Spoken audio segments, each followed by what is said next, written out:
ఇప్పుడు కర్తవ్యం అనేది ఒక కంప్లీట్గా it's a film which didn't have any proper commercial aspects actually.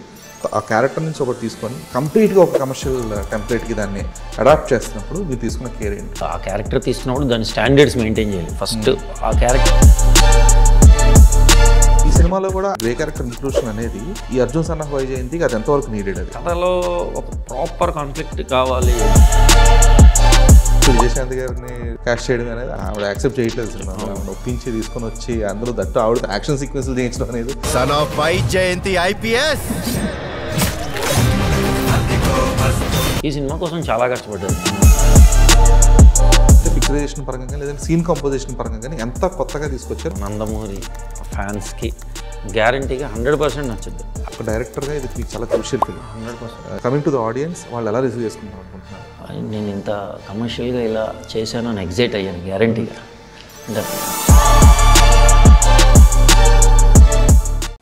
Hi Pradeep, I'm Dheeraj అండి ఫ్రమ్ ఫిల్మ్ ఫోకస్. సో అంటే ఒక 3-4 డేస్లో సినిమా రిలీజ్ అవుతుంది. సో ఆల్మోస్ట్ అంటే ఒక ఎక్సైట్మెంట్, టెన్షన్ అన్నీ కలిసి ఉంటాయి. అయితే ప్రదీప్, ఇప్పుడు ఒక సినిమాని ప్రాజెక్ట్ ఇనీషియల్గా టేకప్ చేయడం అనేది వేరు, అంటే ఫస్ట్ నుంచి ఒక ప్రాజెక్ట్ తీసుకోవడం వేరు. ఒక ఫెయిల్యూర్ వచ్చిన తర్వాత దట్టు, అంటే ఇప్పుడు రాజా చేయి వేస్తే లాంటి ఒక అంటే దానికి రీజన్స్ ఏంటని పక్కన పెట్టేస్తే, ఆ తర్వాత ఒక ప్రాజెక్ట్ అంటే మీ దాకా రావడానికి లేదంటే మీ అది అసలు స్టార్ట్ అవ్వడానికి ఎంత టైం పట్టింది? దీన్ని ఎలా ప్రాసెస్ చేసుకున్నారు మీరు? టైం అంటే ఇప్పుడు ఆ ఫెయిల్యూర్ తర్వాత నేర్చుకునే దాంట్లోనే సగం వెళ్ళిపోతుంది టైము. ఇంకా నెక్స్ట్ ఎలా చేయాలి, ఆ ఫెయిల్యూర్ నుంచి ఏమి నేర్చుకున్నాం, దాని తర్వాత మనకు వేరే పెద్ద కథలు ఓకే కూడా కొంచెం అలా బ్యాక్కి వెళ్ళి, అది ఎందుకు వెళ్ళినాయంటే కూడా రీజన్ లేదు. అంత ఓకే, అంత మంచిగా జరిగి కూడా. బట్ ఆ తర్వాత చిన్న వెబ్ ఫిల్మ్ ఒకటి చేసాము యువీలోని, అది కూడా రిలీజ్ చేస్తారు. అది కొంచెం వైల్డ్ ఫిల్మ్, చిన్నది, జస్ట్ 1 hour 15 minutes వైల్డ్. అప్పుడు పరిచయం సునీల్ గారు మాకు ఇలాగ కళ్యాణ్ రామ్ గారి ఫ్రెండ్ ఇలా కళ్యాణ్ గారికి ఏమన్నా సబ్జెక్ట్ ఉంది అంటే, లేదు సార్ రెడీ చేసి చెప్దామంటే రెడీ చేసి సార్ని అప్రోచ్ అయ్యాం. అది 45 minutes నేరేషన్ ఇచ్చిన తర్వాత ఐడియా చాలా బాగుంది, మదర్ అండ్ సన్ కాన్ఫ్లిక్ట్ అంతా చాలా స్ట్రాంగ్ ఉంది, దీన్ని బట్టి మీరు మిగతాదంతా జాగ్రత్తగా చేసుకురండి అన్నారు. చేసాము, యాక్సెప్ట్. ఓకే. అయితే అదే అంటే ఒక సింగిల్ పాయింట్గా దీన్ని చెప్పడం అనేది, అంటే ఒక మదర్ వర్సెస్ సన్ అనే కాన్సెప్ట్, దట్టు ఇలా కర్తవ్యం సినిమాలో పోలీస్ క్యారెక్టర్ ఒక కొడుకు పుడితే ఎలాగ ఉండదు కాన్సెప్ట్, ఒక వన్ లైనర్లో ఇది బాగుంటుంది. అంటే వినంగానే అరే ఇదేదో బాగుంది, ఒక నిజంగానే కర్తవ్యంలో విజయశాంతికి కొడుకు పుట్టి వాడు క్రైమ్స్ చేస్తుంటే కనుక ఇద్దరు ఎలాగ తలపడతారనే పాయింట్ బాగుంది. బట్ ఈ పాయింట్ని ఒక కథగా, ఒక 2.5 hours మూవీగా దాన్ని కన్వర్ట్ చేస్తున్నప్పుడు మీరు తీసుకున్న రిఫరెన్స్ పాయింట్స్ ఏంటి? అట్ ద సేమ్ టైం ఇందులో ఇప్పుడు చాలా ఎలిమెంట్స్ ఇన్సర్ట్ చేయాల్సి ఉంటుంది. అంటే ఇప్పుడు ఆ కర్తవ్యం అనేది ఒక కంప్లీట్గా it's a film which didn't have any proper commercial aspects actually. ఆ టైంకి రిలీజ్ అయినప్పుడు ఒక సాంగ్ అని లేదంటే ఇలా ఇది హీరోయిక్ ఎలివేషన్స్ అని, ఇంకోటి అసలు హీరో లేని సినిమా, వినోద్ కుమార్ కనబడేది కూడా షాక్ అవుతారు ఆ క్యారెక్టర్ చూసి. సో అలాంటి సినిమా నుంచి, అంటే ఆ క్యారెక్టర్ నుంచి ఒకటి తీసుకొని కంప్లీట్గా ఒక కమర్షియల్ టెంప్లెట్కి దాన్ని అడాప్ట్ చేస్తున్నప్పుడు మీరు తీసుకున్న కేర్ ఏంటి? కేరింగ్ ఏం లేదండి. ఫస్ట్ ఇద్దరు ఆ క్యారెక్టర్ తీసుకున్నప్పుడు దాని స్టాండర్డ్స్ మెయింటైన్ చేయాలి ఫస్ట్. ఆ క్యారెక్టర్ స్టాండర్డ్స్ ఉంటాయి కదా. ఇప్పుడు ఆవిడ నిజంగా కొడుకు క్రైమ్ చేసేస్తే యాక్సెప్ట్ చేసేసి, ఇలా కాకుండా ఆవిడ క్యారెక్టరైజేషన్కి ఒక స్టాండర్డ్స్ మెయింటైన్ చేస్తూ, అలాగే కొడుక్కి కూడా మేము ట్రైలర్లోనే క్లియర్గా ఎక్స్ప్లెయిన్ చేసేసాం. తన కళలు కన్నా కొడుకు కింద ఎలాగ ఉండలేను నేను. ఎందుకంటే కళలో ఇప్పుడు ఒక ఐపీఎస్ ఆఫీసర్ ఏమంటే తన కొడుకు కూడా మంచి ఐపీఎస్ ఆఫీసర్ అవ్వాలని కళలుగా అంటారు. ఎందుకంటే స్ట్రాంగ్, తను బిలీవ్ చేసిన స్ట్రాంగ్, అది దాటి హీరో, అది అవ్వాలనుకున్న హీరోనే తప్పనిసరి పరిస్థితుల్లో అమ్మ మీద ప్రేమతోనే ఆవిడికి నచ్చని పని చేస్తే ఎలా ఉంటుంది అనే స్ట్రాంగ్ ఎమోషన్ మీదే మేము ఫస్ట్ నుంచి డ్రైవ్ చేయాలనుకున్నాం. అదే క్లియర్గా మీకు ట్రైలర్లో క్లియర్ చెప్పేసాం. ఎందుకంటే ఇప్పుడు మేము దాచి కాదు, కాకపోతే దీంట్లో మీరు ఎంజాయ్ చేసేది ఏంటంటే వాళ్ళ ఎమోషన్స్, ఆ క్యారెక్టరేషన్, పెర్ఫార్మెన్స్లు, అవి ఎంజాయ్ చేస్తారని మేము బిలీవ్ చేసాం గట్టిగా. అందుకే ట్రైలర్లో కూడా క్లియర్గా కట్ చెప్పాలి, దాయడానికి ఏం లేదు ఇందులో. కమర్షియల్ సినిమాల్లో దాయడానికి ఏముండదండి, క్లియర్. అంటే ఇప్పుడు కూడా ఆడియన్స్కి ఇది నీకు ఆఫర్ చేసేది ఇది, నువ్వు దీనికి వస్తే దీని ఎక్స్టెండ్ వర్షన్ థియేటర్లో ఎంజాయ్ చేస్తావు. అప్పుడు ఆ క్లారిటీ ఇస్తే కనుక ఓకే ఇదన్నమాట. సో అతని ఎక్స్పెక్టేషన్ ఏంటి దీని మీద వచ్చేస్తారు ఆబ్వియస్గా. అయితే ఇప్పుడు కళ్యాణ్ రామ్కి ఒక ఫస్ట్ నుంచి కూడా వచ్చింది ఏంటంటే చిన్నపాటి నెగిటివ్ షేడో లేదంటే ఒక గ్రే షేడ్ ఉన్న క్యారెక్టర్ ప్లే చేస్తే, అంటే అతను ఒక్కడే సినిమా నుంచి కూడా ఆయనకి వర్కౌట్ అవుతూ వస్తున్న most of the subjects away. So ఈ సినిమాలో కూడా గ్రే క్యారెక్టర్ ఇంక్లూషన్ అనేది అంటే వీటిని దృష్టిలో పెట్టుకున్నా, లేదంటే ఈ అర్జున్ సన్ ఆఫ్ వైజయంతికి అది ఎంతవరకు నీడెడ్? అది లేదండి, దృష్టిలో పెట్టుకుని ఏం చేయలేదు. కథలో ఒక ప్రాపర్ కాన్ఫ్లిక్ట్ కావాలి, ఇద్దరి మధ్య సంఘర్షణకు ఒక పాయింట్ కావాలని చేసిందేనండి. ఇది కంపల్సరీ అలాంటి పాయింట్ ఉంటే ఈ క్యారెక్టర్ల మధ్య బాగుంటుంది. ఎందుకంటే ఇప్పుడు తను ఎగెయినిస్ట్గానే నెగిటివ్ షేడ్స్ ఉన్నాయి, కానీ ఆ నెగిటివ్ షేడ్స్ మదర్కే, సొసైటీకి కాదు. ఆ negative shades mother point of view. ఎందుకంటే తన కొడుకు ప్రతి తల్లికి తన కొడుకు తనకి నచ్చినట్టు ఉండాలని ఉంటుందండి. అలా అందరూ ఉండకపోవచ్చు, బట్ ఈ కొడుకు చాలా అత్యంత ప్రేమించే కొడుకు. అసలు అలాంటి వాడు తను చెయ్యి జారిపోతే ఆవిడ ఎలా ఫీల్ అవుతారు, చివరికి ఆయన ఎలా దగ్గర అవుతారు. ఓకే, అయితే అంటే ఇది ఒక టెంప్లెట్ ఫార్ములా సార్ ఇది బేసిక్గా. ఇప్పుడు ఈ కొడుకు చేదాటిపోవడం, లేదంటే కొడుకు సరిగ్గా చదవకపోవడం, మనం గౌతమ్ ఎస్ఎస్సి చూసాము, లేదంటే రుద్రవీణ సినిమా చూసాము, ఇలాంటి రకరకాల అంటే ఆ ఫార్మాట్స్ డిఫరెంట్ అయి ఉండొచ్చు, బట్ టెంప్లెట్స్ సేమ్ ఫార్మాట్. ఈ టెంప్లెట్స్ డ్రామా ఎమోషన్స్ అవి మారుతూ ఉంటాయి. సో అంటే ఇప్పుడు కూడా కమర్షియల్ సినిమాకి వర్కౌట్ అయ్యే కాన్సెప్ట్ కూడా ఏంటంటే పాత కథనే కొత్తగా చెప్పడం అనేది ఒక సక్సెస్ఫుల్ ఫార్ములా అది. సో ఇప్పుడు ఈ అర్జున్ సన్ ఆఫ్ వైజయంతి అనే సినిమాని మీరు కథనం పరంగా కానీ, లేదంటే పిక్చరైజేషన్ పరంగా కానీ, లేదంటే సీన్ కంపోజిషన్ పరంగా కానీ ఎంత కొత్తగా తీసుకొచ్చారు, అండ్ దానికోసం యూజ్ చేసిన ఎలిమెంట్స్ ఏంటి? దానికోసం యూజ్ చేసింది మేము సీన్స్ ఫస్ట్ ఆఫ్ ఆల్ కొత్తగా ఉండాలని ఫిక్స్ అయ్యండి. సీన్స్ కొత్తగా ఉండాలనుకుని దానికి తగ్గట్టే మేము ఇప్పుడు కెమెరామెన్ రాంప్రసాద్ గారు కానీ, రైటర్ శ్రీకాంత్ విస్సా, వీళ్ళందరూ మేము క్లియర్లీ క్రియేట్ చేద్దాం అనుకున్నది అదే. ఏది సీన్లు కొత్తగా ఉండేది. ఎందుకంటే కమర్షియల్ కథ, ఒక డ్రామా ఆల్రెడీ కథ మీకు అందరికీ క్లారిటీ మీరు అంటే టెంప్లెట్. బట్ దాంట్లో మనం ఏం చేస్తున్నాం స్పెషల్గా, దాంట్లో విజయశాంతి గారి క్యారెక్టరేషన్ తీసుకోవడం కానీ, హీరో గారి క్యారెక్టరేషన్ తీసుకోవడం కానీ, వాళ్ళిద్దరిని మనం పిక్చరైజ్ చేసిన విధానం కానీ, ఏది రాంప్రసాద్ గారి విజువల్స్ గ్యారంటీగా చాలా బాగుంటాయి. వైడ్ రేంజ్లో, వైడ్ లెన్సుల్లో చూపించడం కానీ, ఇదంతా పర్ఫెక్ట్గా కమర్షియల్ ఫిల్మ్. అంటే కళ్యాణ్ రామ్ గారికి అండ్ అగైన్ నందమూరి ఫ్యాన్స్కి గ్యారంటీగా 100% నచ్చుద్ది. అది అది ఇంకా ఎక్కువ కాన్ఫిడెంట్గా ఉంది. ఎందుకంటే ఈ సినిమా హీరోయిజమే. ఈ సినిమా మా టార్గెట్ ఏంటి, కళ్యాణ్ గారు ఇప్పుడు ఆయన అమిగోస్, భీమ్ సార్ కొంచెం డిఫరెంట్ కైండ్ ఆఫ్ ఫిల్మ్స్ చేస్తున్నారు కదా. Out and out commercial film చేసి ఆయన యాక్చువల్గా పటాసు అతను ఒక్కడే. హరే రామ్ అన్న ఇంకొంచెం టిపికల్గా ఉంటుంది, ఎక్స్పెరిమెంటల్ ఉంటుంది. బట్ ఈ కమర్షియల్ ఫిల్మ్స్ కదా, అలా కమర్షియల్ ఫిల్మ్ అంతే. దాన్ని మనం ఆయన్ని ఎలా చూపించాం, అది పెర్ఫార్మెన్స్ వైజ్. కానీ ఈ సినిమాలో గ్యారంటీ నేను స్ట్రాంగ్గా చెప్పాలంటే పెర్ఫార్మెన్స్ ఎరక్కొట్టేశారు ఇద్దరికిద్దరు. సార్ నేను బాగా చెప్పాలనుకుందండి, ఇంతకుముందు చేసిన దానికన్నా కళ్యాణ్ రామ్ గారు చాలా ఎమోషనల్గా, చాలా స్ట్రాంగ్ పెర్ఫార్మెన్స్ తోటి ఉంటారు ఈ సినిమాలో. ఓకే, అయితే ప్రదీప్ ఇప్పుడు ఆ ఎమోషన్కి, ఆ ఇంటెన్సిటీకి మ్యాచ్ అయ్యే స్థాయిలో ఆడియన్స్ దాన్ని కనెక్ట్ అవ్వాలంటే కూడా డ్రామా కూడా అదే స్థాయిలో పండాలి. సో ఇప్పుడు ఇక్కడ మెయిన్ డ్రామా వచ్చి మదర్ అండ్ సన్, అంటే విజయశాంతి గారు అండ్ కళ్యాణ్ మధ్య ఉన్న అది ఏదైతే కాన్ఫ్లిక్ట్ పాయింట్ ఉందో అది మెయిన్ డ్రామా, మీకు పండాల్సిన డ్రామా. అయితే ఇప్పుడు మీరు 2.5 hours మూవీలో 2.5 hours మూవీ కూడా ఓన్లీ ఆ డ్రామా మీదనే కాకుండా ఇంకొంచెం ఏమన్నా కొంచెం ఎలిమెంట్స్ ఉండాలి కదా. అంటే ఇప్పుడు వీళ్ళిద్దరు కాకుండా ఇంకా విలన్ క్యారెక్టర్స్ ఉండాలి, లేదంటే టర్నింగ్ పాయింట్ క్యారెక్టర్స్ ఉండాలి. సో ఆ కీ క్యారెక్టర్స్ ఎవరు ప్లే చేస్తారు? కీ క్యారెక్టర్ సోహైల్ ఖాన్ అండి, మెయిన్ విలను. అలాగే హీరోకి సపోర్టివ్గా ఉండే క్యారెక్టర్స్లో హీరోయిన్ పృథ్వీ గారు మెయిన్ అండి. ఎందుకంటే ఆయన చాలా స్ట్రాంగ్ క్యారెక్టర్. ఆయన కూడా ఇప్పుడు ఈయన ఎలాగా క్యారెక్టర్ ఫ్లిప్ అయ్యారో తల్లికి, అలాగే ఒక మంచి సర్వీస్లో ఉండి కానిస్టేబుల్గా ఉండి తను కూడా హీరో కోసం ఫ్లిప్ అయిన క్యారెక్టర్ అది ఒకటి మెయిన్. ప్లస్ అవినాష్, బిల్లీ మురళి వీళ్ళందరూ చాలా అంటే కీ రోల్స్, అన్ని కీ రోల్సేనండి. అంటే వాళ్ళ వల్లే కాన్ఫ్లిక్ట్ వస్తుంది, వాళ్ళ వల్లే స్ట్రాంగ్ హీరో ఎలా స్ట్రాంగ్ అయ్యారు, ఇదంతా క్లారిటీగానే ఉంటుంది. ఓకే, అయితే ఇప్పుడు సోహైల్ ఖాన్ తీసుకున్న స్పెసిఫిక్ రీజన్ ఏంటండి? రీజన్ ఏం లేదండి, ఆయన కొంచెం నాకు అప్పటి నుంచి సోహైల్ ఖాన్ గారు డైరెక్టర్గా ఇష్టం. బట్ ఆయన ఎక్కడో ఒకసారి క్రికెట్ మ్యాచ్లో చూసి హల్క్లా ఉన్నాడు కదా. ఇప్పుడు మనం విలన్కి ఒక క్యారెక్టర్ అనుకున్నాం, ఇలాంటి విలన్ ఇలాంటి కథలోకి వస్తాడు ఇలా అనుకున్నాం కదా. ఈయన స్ట్రాంగ్గా ఉండాలని చెప్పడానికి మళ్ళీ మనం ఒక మామూలు పెట్టి అతను బీస్ట్ అని చెప్పడానికి నేను ఒక 4-5 సీన్లు వేసా కన్నా ఒక్క సీన్లోనే అతను బీస్ట్ అని చూపించడానికి వీలుగా ఆయన ఉన్నారు కదా అని పెట్టుకున్నాను. కాకపోతే ఇప్పుడు అంటే పరభాష నటులతో చేయించడం వల్ల ఆ క్యారెక్టర్ తాలూకా ఇంటెన్సిటీ అంటే మోస్ట్లీ వాళ్ళవన్నీ కూడా డైలాగ్స్ త్రూ ఉండే ఎలివేషన్స్ ఇవన్నీ కూడా అంటే ఎంత మీరు బాడీ లాంగ్వేజ్ పరంగా వాళ్ళని ఎంత బల్కీగా చూపించినా ఏం చేసినా ఆ డైలాగ్స్ అనేవి ప్రాపర్గా ఎలివేట్ అవ్వకపోతే అంటే ఆ లిప్సింగ్ కానీ లేదంటే వాళ్ళు చెప్పే విధానం కానీ కొంచెం అటు ఇటు అయితే తేడా కొడుతుంది కొన్నిసార్లు చాలాసార్లు.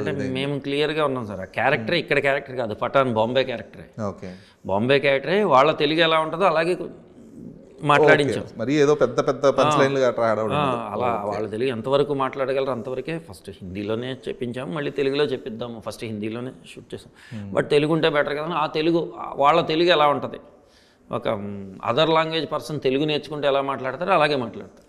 ఓకే, అలాంటి అంటే అది అదే ఆ జస్టిఫికేషన్ ఉంటే ఓకే. లేదు కంప్లీట్గా వీళ్ళు తలకే నరిగా అని చెప్పేసి మాట్లాడేసి ఏమైపోతుందంటే అది ఇంతకుముందు చూసేవారు. ఇప్పుడు ఏమైపోతుందంటే ఏంటి అదే ఇప్పుడు ఆ హిందీ విలన్తో అంత హెవీ డైలాగ్స్ చెప్పించాల్సిన అవసరం ఏముంది అనే దానికి వచ్చేసారు ఆడియన్స్. మన క్యారెక్టర్ అలాంటిది కాదలే సార్, ఇప్పుడు నరుగుతా పొడుస్తా ఇలాంటి క్యారెక్టర్ కాదండి, సెటిల్డ్ విలన్. అతను చెప్పింది పెద్ద డైలాగే అదేది ట్రైలర్లో డైలాగ్, తూర్పు నుంచి వచ్చే తుఫానే చూసి ఉంటుంది, పశ్చిమ నుంచి వచ్చే తుఫాన్ మొదటిసారి చూస్తుంది అన్నాడు కదా, అదొకటే పెద్ద డైలాగ్ అండి. ఓకే, ఎందుకంటే అతను తక్కువ మాట్లాడతాడు, అతనికి క్లియర్ ఉంటాడు. అతను మాట్లాడి రా నేను పొడిచేస్తా అలా అది లేదు యాక్చువల్గా, ఆ సెన్సిబిలిటీస్లో లేదు. Okay, super. అంటే ఆ క్లారిటీ ఉంటే కనుక క్యారెక్టర్స్ ఇంకా ప్రాపర్గా అన్నమాట. ఫస్ట్ టైం చెప్పడానికి వెళ్ళినప్పుడే నేను విపరీతంగా అరిచేది కానీ దూకే ఇలాంటి లేకుండా ఉంటేనే క్యారెక్టర్ చేస్తానండి. సరే మీరు విన్న తర్వాత చెప్పండి. ఓకే, ఆయనకు కూడా క్లారిటీ ఉంది అయితే. ఆయనకు ఉందండి. సూపర్. సో ఈ సినిమా కాస్టింగ్ విషయానికి వచ్చేటప్పటికి ఎక్కడ కూడా తగ్గలేదు అనిపిస్తుంది. ఎందుకంటే ఫస్ట్ విజయశాంతి గారిని క్యాస్ట్ చేయడం అనేది అంటే అసలు ఆవిడ యాక్సెప్ట్ చేయట్లేదు సినిమాలో, ఆవిడ ఒప్పించి తీసుకొని వచ్చి అందరూ దట్టు ఆవిడ యాక్షన్ సీక్వెన్స్లు చేయించడం అనేది. ఎందుకంటే సర్లేరు నీకు ఎవరిలో చాలామంది చిన్నపాటి డిసప్పాయింట్మెంట్ ఉంటుంది, అదేంటి అంత పెద్ద లేడీ సూపర్ స్టార్ని తీసుకొచ్చి జస్ట్ ఏదో నార్మల్గా మరీ ఎక్కువ సెంటిమెంటే పండించారు అని చెప్పి, అంటే నెగిటివిటీ అని కాదు బట్ ఫ్యాన్స్ ఎక్కువ ఎక్స్పెక్ట్ చేశారు. బట్ ఇందులో వచ్చినప్పటికీ ఆవిడతో అసలు టీజరే ఫుల్ యాక్షన్ బ్లాక్స్తో రిలీజ్ చేశారు ఆవిడకి. సో అంటే ఆవిడ కొత్తగా ఉండి యాక్సెప్ట్ చేయడం ఇవన్నీ అంటే ఆవిడ పర్సనల్ ఇది. సో ఆవిడని డైరెక్ట్ చేస్తున్నప్పుడు ఎందుకంటే ఆవిడ ఒక లేడీ సూపర్ స్టార్ అని చెప్పి అసలు యాక్చువల్ లేడీ సూపర్ స్టార్ మన సౌత్కి, తెలుగు తమిళ అని కాదు, సౌత్కి యాక్చువల్ లేడీ సూపర్ స్టార్ ఆవిడ. లేడీ ఇండియాలో కూడా ఎవరు లేరు అంతే. అదే, సో అలాంటి ఒక సీనియర్ని డైరెక్ట్ చేస్తున్నప్పుడు మీకు ఆవిడిచ్చే ఇన్పుట్స్ మీకు ఎలా ఉంటాయి, అండ్ ఆవిడ ఈ ఇంటెన్స్ క్యారెక్టర్స్ ప్లే చేసేటప్పుడు ఆవిడకంటూ ఒక బాడీ లాంగ్వేజ్ ఉంటుంది ఫస్ట్ నుంచి కూడా. ఎందుకంటే మేము చిన్నప్పుడు ఎప్పుడో ఆవిడ వైజాగ్ కెప్టెన్ వైజయంతి సంథింగ్ ఇలాంటి సినిమాలన్నీ చూసుకుంటూ వచ్చినప్పుడు కూడా ఇవన్నీ ఏంట్రా బాబు ఈవిడ ఇలాగా చేస్తుంది అనుకుని అంటే చిన్నప్పుడు చూసుకుంటూ వచ్చిన ఒక ఐడల్ ఆవిడ ఆల్మోస్ట్. సో ఆవిడని స్క్రీన్ మీద ప్రొజెక్ట్ చేస్తున్నప్పుడు మీరు అంటే మామూలుగానే కొంచెం జాగ్రత్తగా తీసుకుంటే ఇంకా ఆన్ స్క్రీన్ ప్రజెన్స్ లేదంటే ఆవిడ దట్టు ఈ ఫైట్ సీక్వెన్స్లో పెట్టినప్పుడు ఇంకాస్త కేర్ఫుల్గా ఉండాలి. సో అసలు ఆవిడని ఎలా ఒప్పించారు, అండ్ ఈ సినిమా కోసం ఆవిడ చేసిన స్పెషల్ వర్క్ ఏంటి? ఎందుకంటే ఆవిడ మళ్ళీ కొంచెం పాలిటిక్స్లోకి వెళ్ళిపోయి కొంచెం మళ్ళీ అంతా సైడ్ ట్రాక్ అయ్యారు ఆవిడ. ఈ సినిమా కోసం చాలా కష్టపడ్డారు. ముందు ఫిజిక్ మెయింటైన్ చేయడానికి ఆవిడకి చాలా కష్టపడ్డారు. అన్ని నాన్ వెజ్ మానేశారు, పూజలు చేస్తా నాన్ వెజ్ మానేసి అది మేము ఒక 4 months 5 months అనుకున్నాను మేడం, ఆల్మోస్ట్ 1 year పట్టింది అది. ఎందుకంటే ఫస్ట్ స్కెడ్యూల్లో షూట్ చేద్దాం అనుకుంది, లాస్ట్ ఆల్మోస్ట్ ఏప్రిల్లో షూట్ స్టార్ట్ చేస్తే డిసెంబర్లో మేడం ఆ యాక్షన్ సీక్వెన్స్ ఫినిష్ చేసాం. అప్పటి వరకు ఆవిడ అదే మెయింటైన్ చేశారు. ఇంకా తగ్గారు, బాగా వర్కౌట్ అయిందండి. ఈ సినిమా కొన్న కాస్టింగ్ ప్లస్ పాయింట్స్ కానీ ఇవన్నీ చూసుకుంటే ఇది ఓన్లీ తెలుగునే కాకుండా వేరే లాంగ్వేజ్లో రిలీజ్ చేయడానికి కూడా స్కోప్ ఉంది దీనికి.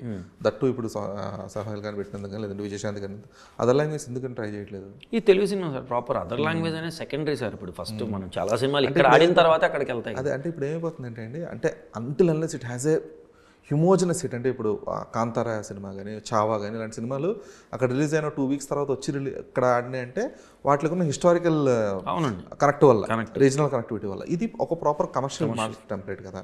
అంటే ఇప్పుడు అలా అని చెప్పేసి వేరే లాంగ్వేజ్లో కూడా ఆ టైం పెద్ద భారీ సినిమాలు రిలీజ్ లేని లేవు. సో అది ఆప్షన్ కన్సిడర్ చేయకపోవడానికి రీజన్ ఏంటి? రీజన్ లేదండి, ప్రాపర్ తెలుగు సినిమా అనే చేద్దాం అనుకున్నాం, తెలుగు సినిమాలాగే చూసుకున్నాం. ఇప్పుడు పాన్ ఇండియా అంటే దానికి కొన్ని బౌండరీస్. పాన్ ఇండియా అని కదా, అట్లీస్ట్ డబ్ వర్షన్స్ కానీ అట్లా అన్న. డబ్బుడు హిందీ రిలీజ్ చేస్తున్నారు అనుకుంటారు, డబ్బుడు వెర్షన్ అంటే మేబీ లేట్ ఉంటుంది. బట్ మేమైతే తెలుగు సినిమాలకి కన్సిడర్ ఫస్ట్ నుంచి కూడా ప్రాపర్ ఫస్ట్ తెలుగు సినిమా చేద్దాం, తర్వాత అది బాగుంటే అది తర్వాత ముందే పాన్ ఇండియా అని దాన్ని కొన్ని ఓవర్ చేసి అవి వద్దనుకుని ఫస్ట్ నుంచి అందరూ అనుకుందాం సార్. ప్రాపర్ ఫిల్మ్ తీయాలి మనకి అంటే మేడం ఇక్కడ చాలా రోజులైంది చూసి కళ్యాణ్ సార్ యాక్షన్ చేసి చాలా రోజులైంది అతను ఒకటే తర్వాత తను ఫెరోషియస్గా మాసివ్గా లేరు కదా అవి మనం ఫస్ట్ మనకి మనం చేసుకోవాలి కదా ఆ దాంట్లోనే చేసాం. ఓకే, అంటే మరి అలా అంత ప్రాపర్ ప్లానింగ్ ఉండి అలా ఉన్నప్పుడు బడ్జెట్ ఎందుకని చెప్పేసి ఎక్కువ అయిందని? ఎక్కువ అంటే యాక్షన్ సీక్వెన్స్లు ఉంటే అవుతుంది సార్. అంటే ఎంత ప్లాన్ చేసుకున్నా మన బడ్జెట్ అంటే ఎక్కువ అయిపోయింది అంటే డబల్ అలా కాదు, అట్లీస్ట్ చిన్న ఎక్సెస్గా అలా ఎందుకు వెళ్తుందంటే యాక్షన్ సీక్వెన్స్లు మన చేతిలో ఉండవు సార్. ఒకసారి దాన్ని మనం గెస్ట్ చేయలేం. ఇప్పుడు అందుకని 6 యాక్షన్ సీక్వెన్స్ల మీద మనం గెస్ దాటి వెళ్ళిపోతూ ఉంటుంది. మనం ఎంత పేపర్ మీద వేసినా కూడా యాక్షన్ సీక్వెన్స్లో ఉన్నాడు గెస్. అంటే మామూలుగా ఎప్పుడో 10% అవుతుంది, దీనికి 30-40% దాకా అయింది. 30-20 దాకా. అదే, సో అంటే మరి అది ఎంతవరకు సేఫ్ బెట్ అనుకుంటున్నారు? కమర్షియల్ అది ఇప్పుడు సేఫ్ బెట్ కాకపోతే మన సునీల్ గారు వాళ్ళు కూడా ధైర్యంగా ఉండరు కదా సార్. అది గ్యారంటీగా వర్కౌట్ అవుతుందని నమ్మే చేశారు. ఫస్ట్ కాన్ఫిడెంట్గా ఉన్నామండి. మెయిన్ మా కాన్ఫిడెన్స్ అంతా హీరో గారే. అంటే ఆయన ఇచ్చిన కాన్ఫిడెన్స్ మాకు ఎక్కువ, మేము ఆయనకి ఇచ్చిన దానికన్నా ఆయన మాకు ఇచ్చింది ఎక్కువ. లేదు, కళ్యాణ్ మాత్రం ఆ విషయంలో ఎప్పుడు కూడా ఆయన గ్రేట్. ఎందుకంటే స్పెసిఫిక్గా ఒక డైరెక్టర్ని నమ్మి అతను కొత్తోడా పాతోడా అతను ప్రీవియస్ ఫిల్మ్స్ రిజల్ట్స్ ఏంటనేది పక్కన పెట్టేసి ఇప్పుడు బింబిసారా మనకి లేటెస్ట్ ఎగ్జాంపుల్. అసలు వశిష్ఠ మీద అంత బడ్జెట్ పెట్టచ్చా అంటే అతను క్యాపబిలిటీస్ ఏంటనేది ఏం చూసుకోకుండా భారీ బడ్జెట్ పెట్టారు. ఆబ్వియస్గా పెద్ద బ్లాక్ బస్టర్ హిట్ అయింది. అలాగంత ఆయన ఫస్ట్ నుంచి కూడా కొత్త డైరెక్టర్స్ ఇంట్రడ్యూస్ అన్నీ అంతే. సో అందరి మీద ఆయన ఎప్పుడు కూడా బడ్జెట్ అంటే కంటెంట్ బట్టే చూసుకుంటారు తప్పితే బడ్జెట్ బట్టి చూసుకోరు కళ్యాణ్. ఆ విషయంలో మాత్రం డైరెక్టర్స్ ఆర్ బ్లెస్డ్ ఆయనతో పనిచేస్తున్నారు. 100%. అర్జున్ సన్ ఆఫ్ వైజయంతి అనే సినిమాకి వచ్చినప్పటికీ ఆ కళ్యాణ్ రామ్ గారు అంటే basic plus points USP points అయితే కనుక కళ్యాణ్ రామ్, విజయశాంతి వీళ్ళందరూ ఉన్నారు. అయితే దీనికి ఒక proper USP point from the commercial aspects అంటే that to for mass audience, type 3 audience లేదంటే రూరల్ ఆడియన్స్కి ఏంటి అనుకుంటున్నారు? అంటే మదర్ అండ్ సన్ ఎమోషన్ అండి. వాళ్ళిద్దరి మధ్య ఎమోషన్ అంటే వాళ్ళ మధ్య సంఘర్షణ, వాళ్ళ క్యారెక్టర్ బిహేవియర్లు అవి కంపల్సరీ గ్యారంటీగా బాగుంటాయి. ప్లస్ మాకు శ్రీకాంత్ గారు ఉన్నారు, పృథ్వీ గారు ఉన్నారు.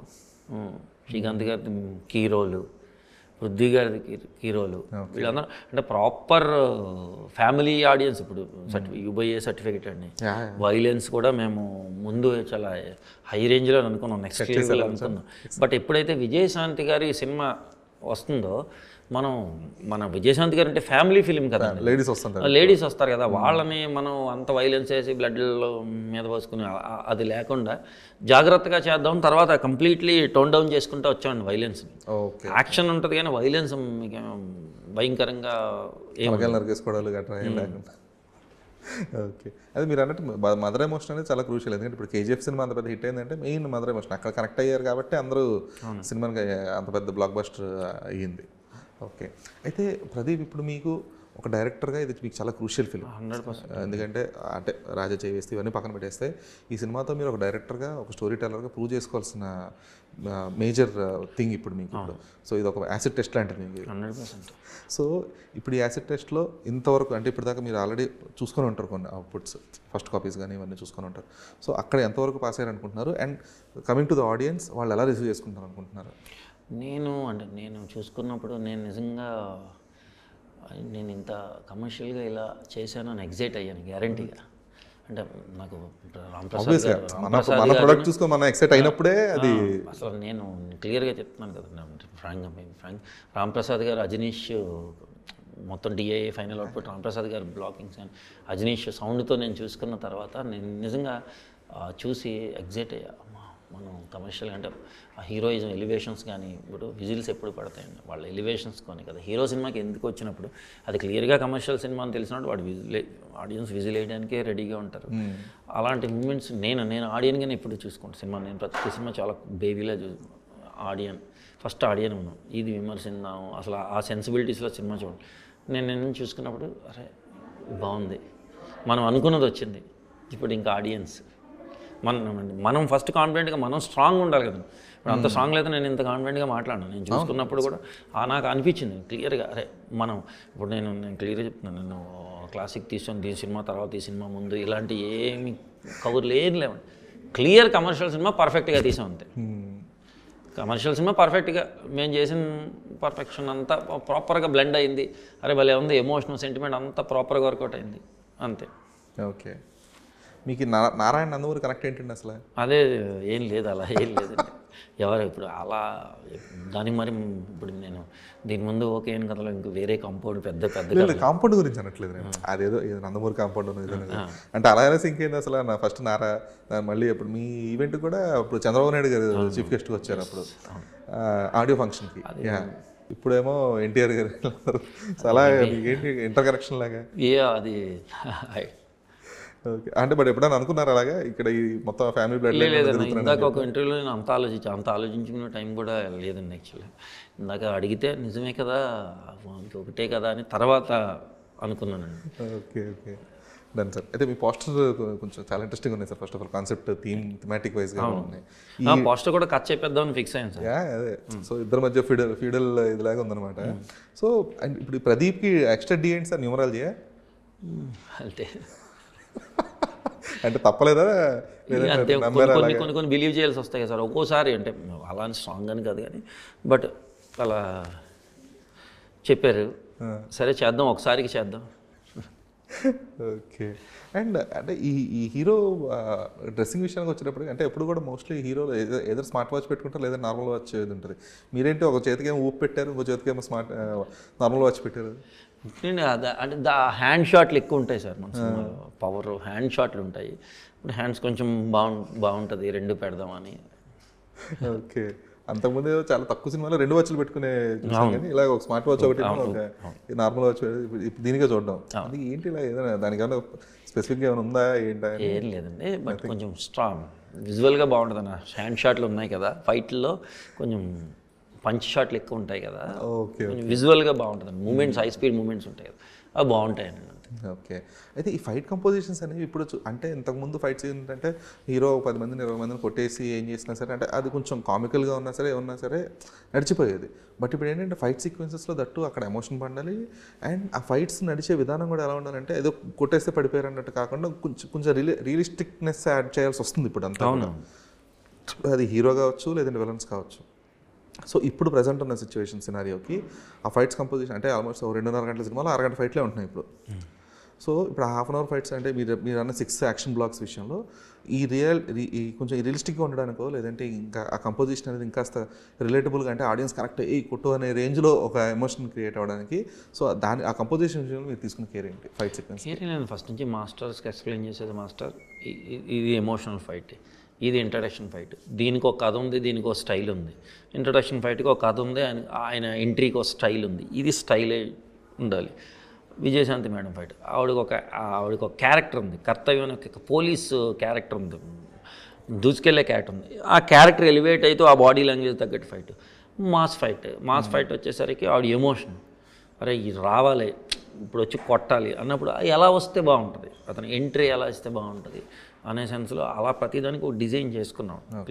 క్లియర్గా డిజైన్ చేసుకుని తర్వాత మనం క్లైమాక్స్ ఫైట్ కూడా అంతే మొత్తం డిజైన్ చేసుకుని హీరో ఎక్కడ రావాలి, ఎక్కడ వెళ్ళాలి, ఎక్కడ దెబ్బలు తినాలి ప్రాపర్గా డిజైన్ చేసింది అంతా మాస్టర్లతో కలిసి ముందు. ఎందుకంటే మేము ఫస్ట్ వర్క్ చేసి మేము దాన్ని కొంచెం తీసుకున్నది ఏలో కొంచెం రెఫరెన్స్ దాన్ని ఒక ఫార్మాట్ ఇప్పుడు స్టోరీ బోర్డ్ లాగా డైరెక్ట్ ఏలోనే రిలీజ్ చేసుకుని చేసిన సీక్వెన్స్లు అనుకో. ఓకే. సో అయితే డన్ సార్. ఇప్పుడు సినిమా ఆల్మోస్ట్ రిలీజ్కి వచ్చింది. Like will be relieved in the next 3 to 4 days. అంటే వచ్చేస్తే అప్పుడు ప్రదీప్ చిలుకూరి ఏంటి అనేది అందరికీ తెలుస్తుంది. అయితే మీకు ఒక ఫస్ట్ సెట్ ఆఫ్ ఆడియన్స్ ఉంటారు కదా కొంతమంది, అంటే మీ ఫ్రెండ్స్ అవ్వచ్చు, ఫ్యామిలీ అవ్వచ్చు, ఎవరైనా సరే. So me first set of audience మీకు ఇచ్చిన ఫీడ్బ్యాక్ ఏంటి ఈ స్క్రిప్టింగ్ విషయంలో కానీ లేదంటే ఈ సినిమా చూసిన తర్వాత కానీ? చాలా చూడలేదు, ఎవరు చూడలేదు ఇంకా అసలు. ఓకే. సో స్క్రిప్టింగ్ అని అంతా అయిన తర్వాత చాలా మంచి ఫీడ్బ్యాక్ ఇచ్చారండి. ఎందుకంటే ఎమోషనల్ ఫిల్మ్ కాబట్టి, మదర్ సెంటిమెంట్ కాబట్టి మంచి ఫీడ్బ్యాక్ ఇచ్చారు. 100% ఇది వర్కౌట్ అవుతుంది. కమర్షియల్ ఫిల్మ్ అండి. ఇప్పుడు కూడా మనం ఒక హీరోతో మనకు ఒక సినిమా ఓకే అవ్వాలంటే ఆ హీరో గారి మైండ్లో ఎలాంటి కథ చేద్దాం అనుకున్నారో అలాంటి కథతోటి వెళ్తేనే మనకి. అలా కళ్యాణం గారు ఇప్పుడు మాస్ ఫిల్మ్ చేద్దాం అన్నారు. ఆ మాస్ కథతో మేము మాస్ ముందు అనుకునే రెడీ చేసినాను. సార్ మాస్ ఫిల్మ్ చేద్దామా, కథ కావాలి, రెడీ చేసాం. ఓకే. సో ఇప్పుడు మరి Pradeep Chilukuri next film will be based on the result of Arjun son of Vyjayanthi లేదంటే ఏదైనా పైప్ లైన్లో ఉందా? ఉందండి. ఓకే. ఉంది బట్ ఇది రిజల్ట్ కూడా చాలా బాగుంటుంది. దానికి తగ్గట్టు అది ఇంకా బాగుంటుంది. షూర్. అంటే వెయిట్ చేస్తుంటారు చాలామంది. అంటే లేదు ఈ సినిమాతో ఇంకా బిగ్గర్గా ప్రూవ్ చేసుకుని I want to do bigger project అని చెప్పేసి కొంతమంది వెయిట్ చేస్తుంటారు. కొంతమంది లేదు పైప్ లైన్లో దీన్ని పెట్టుకొని అంటే రిజల్ట్ ఏదో అటు ఇటా అని కాదు. థింగ్ ఏంటంటే they will have that okay కొంచెం చిన్నపాటి సాటిస్ఫాక్షన్ ఉంటుంది చూడండి. ఒక నమ్మకం ఓకే నెక్స్ట్ ఇది ప్రాజెక్ట్ ఉంది అన్నట్లుగా కొంచెం ఒక కంటిన్యూటీ ఉండండి. ఎందుకంటే మీకు ఇప్పుడు వచ్చిన గ్యాప్కి సో మీరు ఇమీడియట్గా ఇంకొకటి సెట్ చేసుకునే స్థాయిలో మీరు ఉంటే కాన్ఫిడెన్స్ మీకు ఉన్నప్పుడు హ్యాపీగా కెరీర్ కొంచెం ఇంకా కంఫర్టబుల్గా ఉంటుంది. ఆల్రెడీ ఉంది, బట్ దీని తర్వాతే చేద్దామని నేను ఉన్నా. ఇంకా దీని మీద ఎక్కువ కాన్ఫిడెంట్గా. Okay, so super Pradeep. So thank you so much for your time. Looking forward to the film. I mean మీరు యాక్షన్ సీక్వెన్సెస్ ఎలా కంపోజ్ చేస్తారు ఏంటి అనే దానికోసం I will be waiting for it. So thanks for your time. Thank you.